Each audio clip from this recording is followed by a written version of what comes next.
Hello and welcome to I S in Kannada YouTube channel.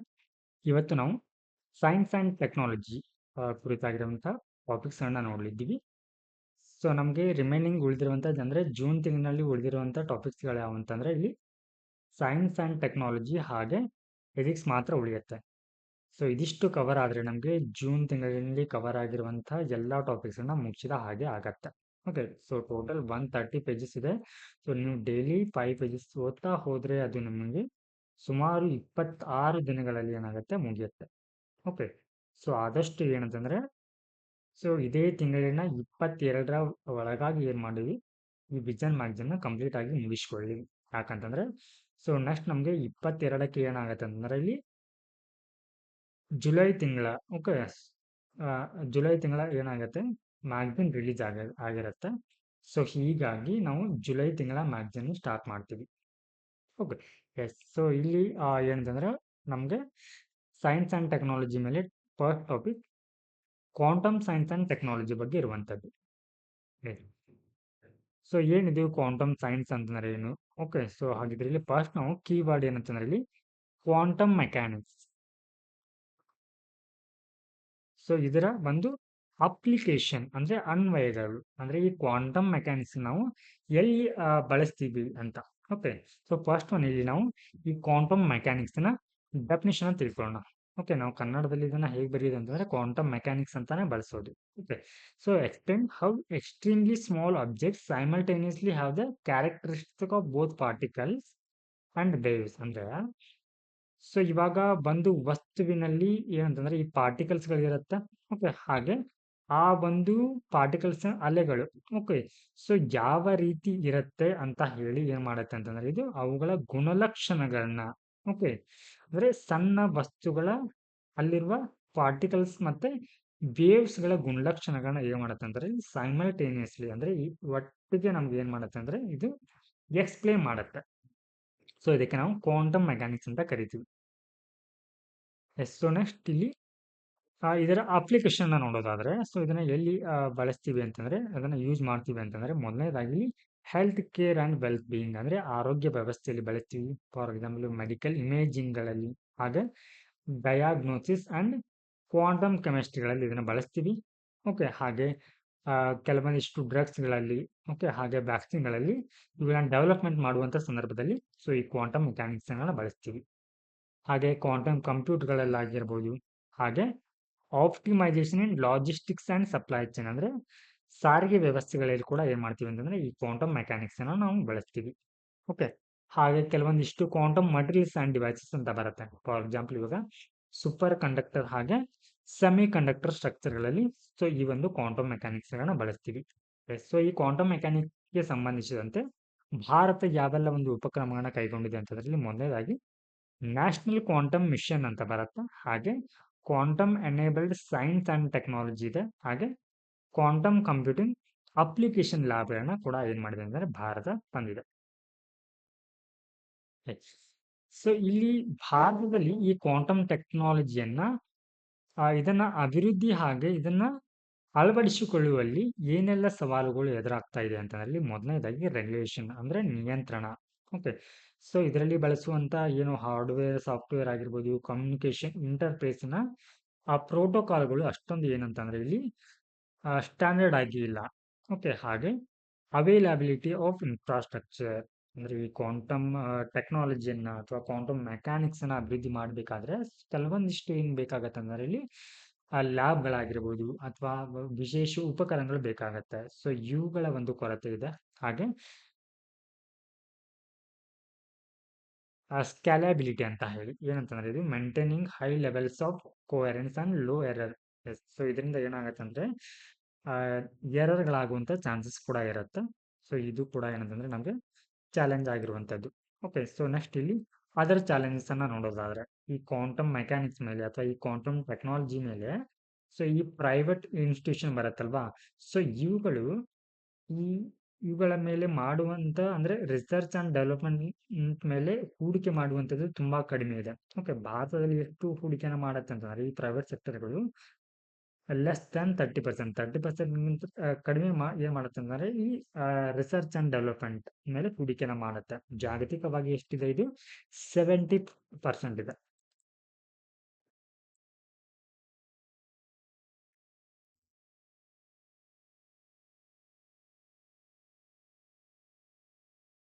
Next topic outer space governance ಅಂದರೆ ಬಾಹ್ಯಾಕಾಶದ ಹೊರತಾಗಿ ಆಡಳಿತ ಕುರಿತಿದ್ದು.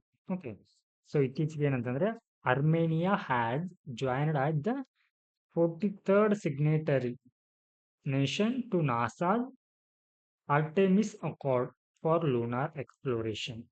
So ಇಲ್ಲಿ ಇಂಪಾರ್ಟೆಂಟ್ ಏನಂತಂದ್ರೆ ಈ ಆರ್ಟೆಮಿಸ್ ಅಕಾರ್ಡ್ ಅನ್ನುವಂಥದ್ದು ಯಾವ್ದ್ರ ಕುರಿತಾಗಿರೋದು? ಇದು ಲೂನಾರ್ ಎಕ್ಸ್ಪ್ಲೋರೇಷನ್ ಕುರಿತಾಗಿರುವಂತ ಒಂದು ಒಪ್ಪಂದ ಇದು.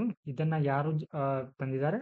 ನಾಸಾದವರು ತಂದಿದ್ದಾರೆ. ಓಕೆ, ಸೊ ಈ ನಾಸಾದ ಒಪ್ಪಂದಕ್ಕೆ ಸೊ ಇವಾಗ ಈ ಅರ್ಮೇನಿಯಾ ಅನ್ನುವಂಥ ಕಂಟ್ರಿ ಏನಂತಂದ್ರೆ 43ನೇ ದೇಶವಾಗಿ ಏನ್ ಮಾಡಿದೆ ಅಂತಂದ್ರೆ ಇದಕ್ಕೆ ಜಾಯಿನ್ ಆಗಿದೆ ಅಥವಾ ಸೇರಿದೆ. ಸೊ ಇವಾಗ ನಾವು ಈ ಏನಿದು ಆರ್ಟೆಮಿಸ್ ಅಕಾರ್ಡ್ ಬಗ್ಗೆ ಅಥವಾ ಆರ್ಟೆಮಿಸ್ ಒಪ್ಪಂದದ ಬಗ್ಗೆ ತಿಳ್ಕೋಣ. ಏನಿದು ಅಂತಂದ್ರೆ ಇದನ್ನ 2020ರಲ್ಲಿ ನಾಸಾದವರು ಏನ್ ಮಾಡ್ತಾರೆ ಅಂತಂದ್ರೆ in coordination with the US department of state together with the 7 other founding members nation Australia, Canada, Italy, Japan and Luxembourg, UAE and UK ದವರು ಏನ್ ಮಾಡ್ತಾರೆ ಅಂತಂದ್ರೆ ಇದನ್ನ ಸ್ಥಾಪನೆಯನ್ನ ಮಾಡ್ತಾರೆ. ಸೊ ಇದರ ಉದ್ದೇಶ ಏನಂತಂದ್ರೆ ಸೊ ಇದರಲ್ಲಿ ಕೈಗೊಳ್ಳಲಾಗುವಂತ ನಿರ್ಣಯಗಳು ಏನಂತಂದ್ರೆ ಇಲ್ಲಿ ನಾನ್ ಬೈಂಡಿಂಗ್ ಇರುತ್ತೆ, ಅಂದ್ರೆ ಕಡ್ಡಾಯವಾಗಿ ಇರೋದಿಲ್ಲ ಇವು. ಓಕೆ, ಅವುಗಳು ನೀಡುವಂತ ನಿರ್ಣಯಗಳು ಏನಂತಂದ್ರೆ ಇಲ್ಲಿ ಸೊ ಪಾರ್ಟಿ ಏನಿರುತ್ತಲ್ವಾ ಅಥವಾ ಮೆಂಬರ್ ಕಂಟ್ರಿಗಳಿರುತ್ತಲ್ವಾ ಸೊ ಅವುಗಳ ಮೇಲೆ ಏನಂದ್ರೆ ಕಡ್ಡಾಯವಾಗಿ ಇರೋದಿಲ್ಲ.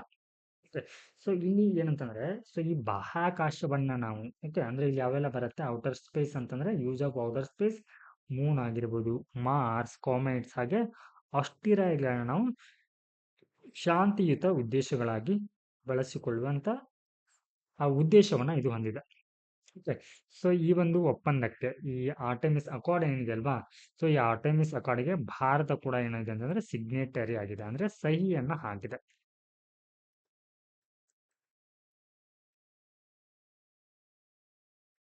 ಎಸ್, ಹಾಗೆ ಇಲ್ಲಿ ಏನು ಬಾಹ್ಯಾಕಾಶ ಒಪ್ಪಂದಕ್ಕೆ ಸಂಬಂಧಿಸಿದ ಅಂತಾರಾಷ್ಟ್ರೀಯ ಯಾವೆಲ್ಲ ಒಂದು ಒಪ್ಪಂದಗಳು ಬರುತ್ತೆ ಅಂತಂದ್ರೆ ಇಲ್ಲಿ ಮೊದಲನೇದಾಗಿ ಔಟರ್ ಸ್ಪೇಸ್ ಟ್ರೀಟಿ 1967 ಇದೆ.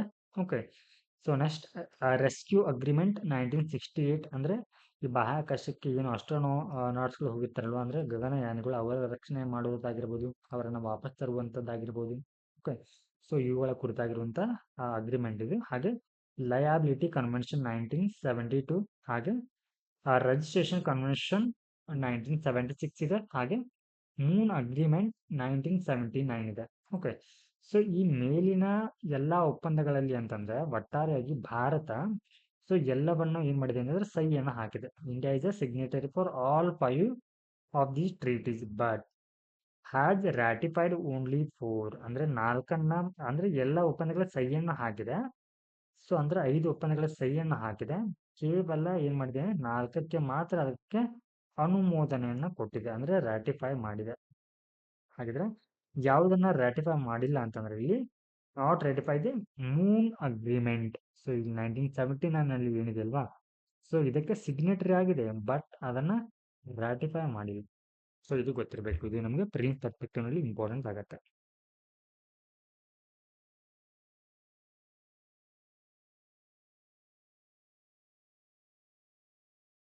ಸೊ ನೆಕ್ಸ್ಟ್ ಇನ್ನು ಈ need for reform in outer space ಅಂದ್ರೆ ಈ ಬಾಹ್ಯಾಕಾಶ ಒಪ್ಪಂದ ಏನಿದೆ ಅಲ್ವಾ ಸೊ ಇವುಗಳಲ್ಲಿ ಏನಿದೆ ಅಂತಂದ್ರೆ ಸುಧಾರಣೆಯನ್ನ ತರಬೇಕಾಗಿದೆ. ಯಾಕೆ ಅಂತಂದ್ರೆ ಇಲ್ಲಿ ಸ್ಪೇಸ್ ಡೆಬ್ರಿಜ್ಗಳು ಅಂತ ಬರುತ್ತೆ, ಅಂದ್ರೆ ಬಾಹ್ಯಾಕಾಶ ತ್ಯಾಜ್ಯಗಳು. ಓಕೆ, ಸೊ ಇಲ್ಲಿ ಇವುಗಳ ಸಂಖ್ಯೆ ಅನ್ನುವಂಥದ್ದು ಏನಾಗ್ತಾ ಇದೆ ಅಂತಂದ್ರೆ ಇಲ್ಲಿ ಜಾಸ್ತಿ ಆಗ್ತಾ ಇದೆ. ಓಕೆ, ಯಾಕೆ ಅಂತಂದ್ರೆ ಇಲ್ಲಿ ಈ ಅರ್ತ್ ಆರ್ಬಿಟ್ ಅಂತ ಬರುತ್ತಲ್ವಾ ಸೊ ಇವುಗಳ ಸುತ್ತ ಏನಾಗ್ತಾ ಇದೆ ಇಲ್ಲಿ ಅಂದ್ರೆ ದೇಶಗಳು ಲಾಂಚ್ ಮಾಡಿರುವಂತ ಉಪಗ್ರಹಗಳು ಏನಾಗ್ತಾ ಇದೆ ಇವಾಗ ಸೊ ಅವುಗಳ ಅವಧಿ ಮುಗಿದ ನಂತರ ಅವುಗಳು ಏನಾಗ್ತಾ ಇದೆ ಇಲ್ಲಿ ಇದೇ ಕಕ್ಷೆಯಲ್ಲಿ ಸೊ ಅವು ತಿರುಗ್ತಾ ಇದೆ. ಓಕೆ, ಸೊ ಇವುಗಳು ಏನಂತಂದ್ರೆ ಇಲ್ಲಿ ಮತ್ತೆ ಹೊಸದಾಗಿ ಲಾಂಚ್ ಮಾಡುವಂತ ಸ್ಯಾಟಲೈಟ್ ಗಳಿಗೆ ಅವುಗಳ ಒಂದು ಆರ್ಬಿಟೇಷನ್ಗೆ ಹಾನಿಯನ್ನ ಉಂಟು ಮಾಡುವಂತ ಚಾನ್ಸಸ್ ಕೂಡ ಇರುತ್ತೆ. ಹಾಗೆ resources activities. Okay, there is not an agreed international framework on space resource exploration ಅಂದ್ರೆ ಅವುಗಳನ್ನ ಯಾವ ರೀತಿ ನಾವು ಬಳಸ್ಕೊಳ್ಬೇಕು, ಬಾಹ್ಯಾಕಾಶವನ್ನ ಯಾವ ರೀತಿ ಬಳಸ್ಕೊಳ್ಬೇಕು ಅನ್ನೋದ್ರ ಬಗ್ಗೆ ನಮ್ಗೆ ಅಂತಾರಾಷ್ಟ್ರೀಯ ಒಂದು ಚೌಕಟ್ಟು ಇಲ್ಲ. ಹಾಗೆ ಸ್ಪೇಸ್ ಟ್ರಾಫಿಕ್ ಕೋಆರ್ಡಿನೇಷನ್. ಸೊ ಇಲ್ಲಿ ಏನಾಗ್ತಾ ಇದೆ ಅಂತಂದ್ರೆ ಈ ಅರ್ತ್ ಆರ್ಬಿಟ್ ಅಲ್ಲಿ ಹೆಚ್ಚಾಗಿ ಏನ್ ಮಾಡಲಾಗ್ತಾ ಇದೆ ಅಂತಂದ್ರೆ ಸ್ಯಾಟಲೈಟ್ ಗಳನ್ನ ಲಾಂಚ್ ಅನ್ನ ಮಾಡಲಾಗ್ತಾ ಇದೆ. ಸೊ ಇದಕ್ಕೆ ಅಂದ್ರೆ ಯಾವ ಒಂದು ಅವಧಿಯಲ್ಲಿ, ಓಕೆ, ಸೊ ಅದನ್ನ ಲಾಂಚ್ ಮಾಡಬೇಕು ಅನ್ನೋದ್ರ ಬಗ್ಗೆ ಇಲ್ಲಿ ಏನಂತಂದ್ರೆ ಸರಿಯಾಗಿ ಕೋಆರ್ಡಿನೇಷನ್ ಅನ್ನುವಂಥದ್ದು ಇಲ್ಲ. ಹಾಗೆ prevention of conflict in outer space. So ಇಲ್ಲಿ ಏನಾಗ್ತಾ ಇದೆ ಅಂತಂದ್ರೆ ಇಲ್ಲಿ ಬೇರೆ ದೇಶಗಳು ಏನಂತಂದ್ರೆ ಕಳಿಸಿರುವಂತಹ ಸೆಟಲೈಟ್ಸ್ ಏನು ಬರುತ್ತಲ್ವಾ, ಅವುಗಳನ್ನ ಬಾಹ್ಯಾಕಾಶದಲ್ಲಿ ಹೊಡೆದು ಉರುಳಿಸುವಂತ ಏನು ಆಂಟಿ ಸೆಟಲೈಟ್ಸ್ ಗಳನ್ನು ಕೂಡ ಇಲ್ಲಿ ಲಾಂಚ್ ಅನ್ನ ಮಾಡಲಾಗ್ತಾ ಇದೆ. ಎಸ್, ಸೊ ಇಲ್ಲಿ what role can India play in improving outer space governance. So ಇಲ್ಲಿ ಔಟರ್ ಸ್ಪೇಸ್ ಗವರ್ನೆನ್ಸ್ ಅನ್ನು ಇಂಪ್ರೂವ್ ಮಾಡಲಿಕ್ಕೆ ಭಾರತ ಯಾವೆಲ್ಲ ಒಂದು ಪಾತ್ರಗಳನ್ನ ವಹಿಸಬಹುದು ಅಂತಂದ್ರೆ ಇಲ್ಲಿ ಮೊದಲನೇದಾಗಿ ಅಸ್ತಿತ್ವದಲ್ಲಿ ಏನಿದೆ ಕಾನೂನುಗಳಿವೆಯಲ್ಲ ಅವುಗಳನ್ನ ಏನ್ ಮಾಡೋದು ಇಲ್ಲಿ ಬೆಟರ್ ಆಗಿ ಇಂಪ್ಲಿಮೆಂಟೇಷನ್ ಮಾಡುವಂಥದ್ದು. ಹಾಗೆ ಕ್ರಿಯೇಟಿಂಗ್ ಸ್ಪೇಸ್ ಡೊಮನ್ ಅವೇರ್ನೆಸ್ ಅಂದ್ರೆ ಬಾಹ್ಯಾಕಾಶದಲ್ಲಿ ಇವಾಗ ಸೆಕ್ಯೂರ್ ಆಗಿ ಅಥವಾ ಅವುಗಳನ್ನ ಅತ್ಯಂತ ಸುರಕ್ಷತೆಯಿಂದ ಅಥವಾ ಅತ್ಯಂತ ಜವಾಬ್ದಾರಿತವಾಗಿ ಅವುಗಳನ್ನ ಬಳಸಿಕೊಳ್ಳುವಂಥದ್ದು. So next trans fat elimination ಅಂತ ಬರುತ್ತೆ. ಓಕೆ, ಸೊ ಇತ್ತೀಚೆಗೆ ಏನ್ ಮಾಡಿದ್ದಾರೆ ಅಂತಂದ್ರೆ ಈ ಟ್ರಾನ್ಸ್ ಫ್ಯಾಟ್ ಎಲಿಮಿನೇಷನ್ ಕುರಿತು WHO ನವರು ಒಂದು ವರದಿಯನ್ನ ನೀಡಿದ್ದಾರೆ. ಸೊ ಆ ವರದಿಯ ಹಿನ್ನೆಲೆಯಲ್ಲಿ ಸೊ ಈ ಟ್ರಾನ್ಸ್ ಫ್ಯಾಟ್ಗಳಂತಂದ್ರೆ ತಿಳ್ಕೋಣ. ಫಸ್ಟ್ ಒಂದು different kinds of fat. Fat ಅಂತಂದ್ರೆ ಏನು, ಕೊಬ್ಬು ಅಂತ ಕರಿತೀವಿ ಕನ್ನಡದಲ್ಲಿ. ಓಕೆ, ಸೊ ಇಲ್ಲಿ ಫ್ಯಾಟಿ ಆಸಿಡ್ ಅಥವಾ ಕೊಬ್ಬಿನ ಆಮ್ಲಗಳಂತ ಕರಿತೀವಿ. ಸೊ ಇವುಗಳು ಏನಂತಂದ್ರೆ ಬಿಲ್ಡಿಂಗ್ ಬ್ಲಾಕ್ಸ್ ಆಫ್ ಫ್ಯಾಟ್ ಅಂದ್ರೆ ಏನು ಕೊಬ್ಬು ಇರತ್ತಲ್ವಾ, ಸೊ ಅವುಗಳ ನಿರ್ಮಾಣ ಘಟಕಗಳಾಗಿವೆ. Okay, so these are long chains of carbon and hydrogen. ಅಂದ್ರೆ ಈ ಫ್ಯಾಟಿ ಆಸಿಡ್ ನಲ್ಲಿ ಏನೆಲ್ಲ ಇರುತ್ತೆ, ನಮಗೆ ಕಾರ್ಬನ್ ಇರುತ್ತೆ ಹಾಗೆ ಹೈಡ್ರೋಜನ್ ಕೂಡ ಇರುತ್ತೆ. Okay, so essentially fatty acids are those needed by human body that can only be obtained through the food. ಅಂದ್ರೆ ಸೊ ಈ ಫ್ಯಾಟಿ ಆಸಿಡ್ಗಳನ್ನ ಹ್ಯೂಮನ್ ಬಾಡಿ ಪ್ರೊಡ್ಯೂಸ್ ಮಾಡೋದಿಲ್ಲ. ಸೊ ಇವುಗಳನ್ನ ನಾವು ಆಹಾರದ ಮೂಲಕ ಏನ್ ಮಾಡ್ಬೇಕಾಗತ್ತೆ, ಕನ್ಸ್ಯೂಮ್ ಮಾಡ್ಬೇಕಾಗತ್ತೆ ಅಥವಾ ಅವುಗಳನ್ನ ತೆಗೆದುಕೊಳ್ಬೇಕಾಗತ್ತೆ. ಸೊ ಈ ಒಂದು ಫ್ಯಾಟಿ ಆಸಿಡ್ ಅಲ್ಲಿ ಕೆಲವೊಂದು ಏನಿರುತ್ತೆ ಅಂತಂದ್ರೆ ದೇಹಕ್ಕೆ ತುಂಬಾ ಹಾರ್ಮ್ಫುಲ್ ಆಗಿರುತ್ತೆ ಅಥವಾ ಅಪಾಯಕಾರಿ ಆಗಿರುತ್ತೆ. ಸೊ ಇದರಲ್ಲಿ ಯಾವೆಲ್ಲ ಒಂದು ಡಿಫ್ರೆಂಟ್ ಕೈಂಡ್ ಆಫ್ ಫ್ಯಾಟ್ಸ್ ಬರುತ್ತೆ ಅಂತಂದ್ರೆ ಇಲ್ಲಿ ಅನ್ಸ್ಯಾಚುರೇಟೆಡ್ ಫ್ಯಾಟ್ಸ್. ಸೊ ಇವುಗಳನ್ನ ಗುಡ್ ಫ್ಯಾಟ್ಸ್ ಅಂತ ಕರಿತೀವಿ. ಅನ್ಸ್ಯಾಚುರೇಟೆಡ್ ಫ್ಯಾಟ್ಸ್ ಗುಡ್ ಫ್ಯಾಟ್ಸ್ ಅಂತ ಕರಿತೀವಿ. ಸೊ ಇವುಗಳನ್ನ ನಾವು ಎಲ್ಲಿಂದ ಕನ್ಸ್ಯೂಮ್ ಮಾಡಬಹುದು ಅಂತಂದ್ರೆ ಇದು ಎಲ್ಲಿ ಸಿಗುತ್ತೆ, ಇಲ್ಲಿ ನಟ್ಸ್ ಗಳಾಗಿರ್ಬೋದು, ಅವೊಕ್ಯಾಡೋ ಆಗಿರ್ಬೋದು, ಹಾಗೆ ವೆಜಿಟೇಬಲ್ಗಳಿಂದ ಸೊ ನಮಗೆ ಈ ಅನ್ಸ್ಯಾಚುರೇಟೆಡ್ ಫ್ಯಾಟ್ಸ್ ಗಳು ದೊರೆಯುತ್ತೆ. ಹಾಗೆ ಸ್ಯಾಚುರೇಟೆಡ್ ಫ್ಯಾಟ್ಸ್ ಅಂತ ಬರುತ್ತೆ. ಸೊ ಇವುಗಳನ್ನು ನಾವು ಅನಿಮಲ್ ಪ್ರಾಡಕ್ಟ್ಸ್ ಗಳನ್ನ ಮಾಂಸ ಆಗಿರ್ಬೋದು, ಎಗ್ ಆಗಿರ್ಬೋದು, ಓಕೆ, ಸೊ ಇವುಗಳನ್ನ ಸೇವಿಸೋದ್ರಿಂದ ಬರುತ್ತೆ. ಸೊ ನೆಕ್ಸ್ಟ್ ಇಲ್ಲಿ ಟ್ರಾನ್ಸ್ ಫ್ಯಾಟ್ ಅಂತ ಬರುತ್ತೆ. ಓಕೆ, ಸೊ ಇವುಗಳನ್ನ ನಾವು ಬ್ಯಾಡ್ ಅಂತ ಕರಿತೀವಿ. ಯಾಕಂತಂದ್ರೆ ಇದು ದೇಹದಲ್ಲಿ ಕೊಲೆಸ್ಟ್ರಾಲ್ ಅನ್ನ ಏನ್ ಮಾಡುತ್ತೆ, ಕೊಲೆಸ್ಟ್ರಾಲ್ ಉತ್ಪತ್ತಿ ಆಗ್ಲಿಕ್ಕೆ ಕಾರಣವನ್ನಾಗತ್ತೆ. ಸೊ ಹೀಗಾಗಿ ಇದನ್ನ ನಾವು ಏನ್ ಮಾಡ್ತೀವಿ ಅಂತಂದ್ರೆ ಆಹಾರ ಕ್ರಮಗಳಲ್ಲಿ ಸೊ ಈ ಒಂದು ಟ್ರಾನ್ಸ್ ಫ್ಯಾಟ್ಗಳನ್ನು ಅವಾಯ್ಡ್ ಮಾಡ್ತೀವಿ ಅಥವಾ ನಿರ್ಲಕ್ಷ್ಯವನ್ನ ಮಾಡ್ತೀವಿ. ಸೊ ಇವಾಗ ಈ ಟ್ರಾನ್ಸ್ ಫ್ಯಾಟಿ ಆಸಿಡ್ಸ್ ಅಂತಂದ್ರೆ ಏನು, ಅಥವಾ ಸೊ ಟ್ರಾನ್ಸ್ ಫ್ಯಾಟಿ ಆಸಿಡ್ ಅಥವಾ TFA ಅಂತ ಕರಿತೀವಿ. ಓಕೆ, ಸೊ ಇವುಗಳನ್ನ ನಾವು ನ್ಯಾಚುರಲ್ ಅಂಡ್ ಆರ್ಟಿಫಿಷಿಯಲ್ ಆಗಿ ಏನ್ ಮಾಡ್ಬೋದು ಅಂತಾರೆ ಪಡೆದುಕೊಳ್ಳಬಹುದಾಗಿರತ್ತೆ. ಎಸ್, ಸೊ ಇವಾಗ ಈ TFA ಅಂದ್ರೆ ಟ್ರಾನ್ಸ್ ಫ್ಯಾಟಿ ಆಸಿಡ್ಗಳ ಅವುಗಳ ಸೇವನೆಯಿಂದ ಏನೆಲ್ಲ ಹೆಲ್ತ್ ಮೇಲೆ ಇಂಪ್ಯಾಕ್ಟ್ಗಳಾಗತ್ತೆ ಅಂತಂದ್ರೆ ಇಲ್ಲಿ ಮೊದಲನೇದಾಗಿ ಸೊ ಇದು ಬಾಡಿಯಲ್ಲಿ ಕೊಲೆಸ್ಟ್ರಾಲ್ ಏನು ಮಟ್ಟ ಹೆಚ್ಚಾಗ್ಲಿಕ್ಕೆ ಕಾರಣವಾಗತ್ತೆ. ಸೊ ಇದರಿಂದ ಏನೆಲ್ಲ ಅಪಾಯಕಾರಿ ಪರಿಣಾಮಗಳಾಗತ್ತೆ ಅಂತಂದ್ರೆ ಇಲ್ಲಿ ಹಾರ್ಟ್ ಅಟ್ಯಾಕ್ ಮತ್ತೆ ಸ್ಟ್ರೋಕ್ ಕೂಡ ಉಂಟಾಗತ್ತೆ. Okay, heart attack and stroke. ಹಾಗೆ ಮತ್ತೆ ಬ್ಲಡ್ ಪ್ರೆಷರ್ ಆಗಿರ್ಬೋದು, ಓವರ್ ವೇಟ್ ಆಗಿರ್ಬೋದು ಅಥವಾ ಒಬೆಸಿಟಿ ಅಂತ ಕರಿತೀವಿ. ಹಾಗೆ ಮಧುಮೇಹ ಮತ್ತೆ ಕ್ಯಾನ್ಸರ್ ಕಾಯಿಲೆಗಳು ಕೂಡ ಉಂಟಾಗತ್ತೆ. ಸೊ ಇವುಗಳನ್ನ ಆಹಾರದಲ್ಲಿ ಕಡಿಮೆ ಮಾಡಲಿಕ್ಕೆ ಅಥವಾ ಇವುಗಳನ್ನ ರೆಗ್ಯುಲೇಟ್ ಮಾಡಲಿಕ್ಕೆ ಅಂದ್ರೆ ಈ ಟ್ರಾನ್ಸ್ ಫ್ಯಾಟಿ ಆಸಿಡ್ಗಳನ್ನ ಕಡಿಮೆ ನಿಯಂತ್ರಣ ಮಾಡಲಿಕ್ಕೆ ಸೊ ಇಲ್ಲಿ ಭಾರತ ಏನೆಲ್ಲ ಒಂದು ಕ್ರಮಗಳನ್ನ ಕೈಗೊಂಡಿದೆ ಅಂತಂದ್ರೆ ಇಲ್ಲಿ ಸೊ ಇಲ್ಲಿ ಮುಖ್ಯವಾಗಿ ಇಲ್ಲಿ ಆಹಾರದ ಒಂದು ಸುರಕ್ಷತೆ ಅಥವಾ ಗುಣಮಟ್ಟ ಅಂತ ಬಂದಾಗ ಇದರ ಒಂದು ಮೇನ್ ಇದನ್ನ ಯಾರು ನಿಯಂತ್ರಣವನ್ನ ಮಾಡ್ತಾರೆ ಅಂತಂದ್ರೆ ಇಲ್ಲಿ food safety and standards authority of ಇಂಡಿಯಾದವರು ರೆಗ್ಯುಲೇಟ್ ಅನ್ನ ಮಾಡ್ತಾರೆ. ಸೊ ಇವರು ಒಂದಿಷ್ಟು ಕ್ರಮಗಳನ್ನ ಕೈಗೊಂಡಿದ್ದಾರೆ. ಏನಂತಂದ್ರೆ ಇಲ್ಲಿ ಪ್ರಾನ್ಸ್ ಪ್ಯಾಟ್ ಫ್ರೀ ಲೋಗೋ. ಅಂದ್ರೆ ಆಹಾರ ಧಾನ್ಯಗಳನ್ನ ನೀವು ಪ್ಯಾಕೇಜಿಂಗ್ ಮಾಡ್ತಿರಲ್ವಾ, ಪ್ಯಾಕೇಜಿಂಗ್ ಮಾಡುವಂತ ಸಂದರ್ಭದಲ್ಲಿ ಅವುಗಳಲ್ಲಿ ಯಾವುದೇ ರೀತಿಯ ಈ ಪ್ರಾನ್ಸ್ ಪ್ಯಾಟ್ ಇರೋದಿಲ್ಲ ಅಂತ ಹೇಳಿ ಏನ್ ಮಾಡೋದಿಲ್ಲಿ ಲೋಗೋವನ್ನ ಮುದ್ರಿಸಬೇಕಂತ ಹೇಳಿ ಏನ್ ಮಾಡುತ್ತೆ ಇಲ್ಲಿ.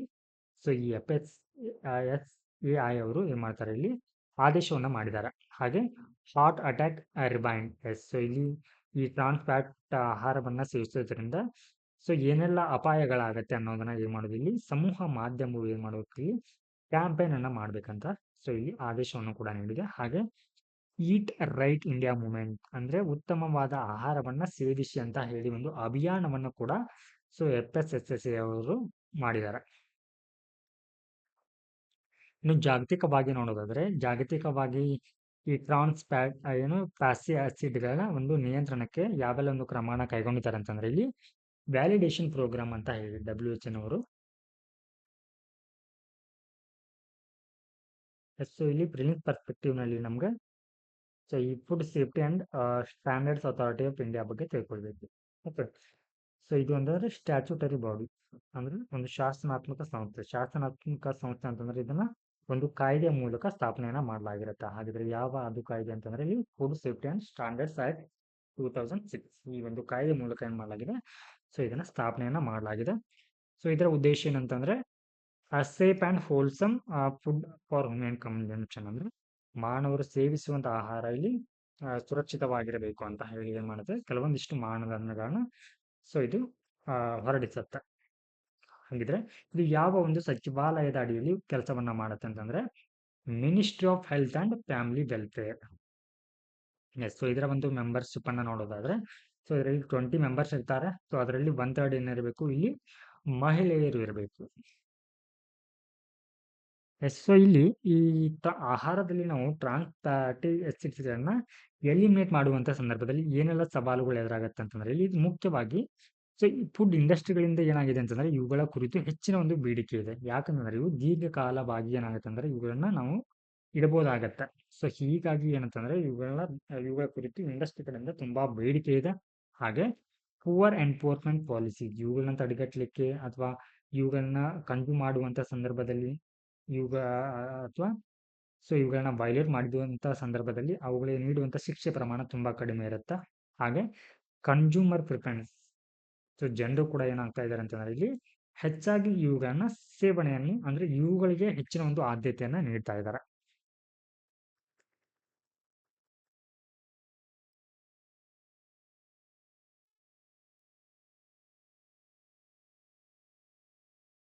ಸೊ ಇದಿಷ್ಟು ನಮ್ಗೆ ಈ ಪಾರ್ಟ್ 1 ಅಲ್ಲಿ ನಾವೇನ್ ನೋಡಿದೀವಿ ಅಂತಂದ್ರೆ ಈ ಸೈನ್ಸ್ ಅಂಡ್ ಟೆಕ್ನಾಲಜಿ ಕುರಿತಾಗಿ ನೋಡಿದೀವಿ. ಸೊ ನೆಕ್ಸ್ಟ್ ಪಾರ್ಟ್ ಅಲ್ಲಿ ನಾವು ಇದೆ ಏನಂತಂದ್ರೆ ಈ ಸೈನ್ಸ್ ಅಂಡ್ ಟೆಕ್ನಾಲಜಿ ಕುರಿತು ಸೊ ಮುಂದಿನ ಕ್ಲಾಸ್ ನಲ್ಲಿ ಸಿಗೋಣ.